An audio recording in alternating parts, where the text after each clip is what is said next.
This is the Lone Crater YouTube. We hope this video helps. You'll start by opening Settings and going straight to System Display so you can reset values. You need admin access. Once done, make sure only the monitor you're adjusting is active. You're doing this to restore scale, resolution, and orientation to the recommended Windows defaults. Take a quick screenshot now, because if something looks wrong later, you can compare. Next, focus on scale and layout. We'll change that first and then move on to resolution and advanced options. Change scale to 100% or the value Windows marks as recommended.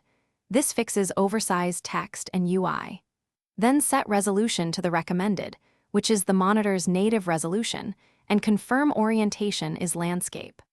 Once those two are set, open Advanced Display Settings to check the refresh rate, pick the recommended HC, and, if needed, select Display Adapter Properties to restore default color management. Make sure after applying changes, Windows shows a preview. Confirm within 15 seconds to keep the settings. Once applied, restart or sign out and back and so drivers and apps reinitialize with the defaults. If colors or resolution still look off, open Device Manager, expand Display Adapters and choose Roll Back Driver or update the driver.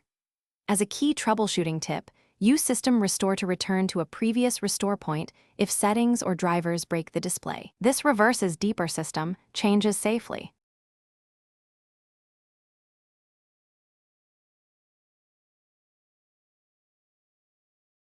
Thanks for watching. Consider subscribing if we helped you.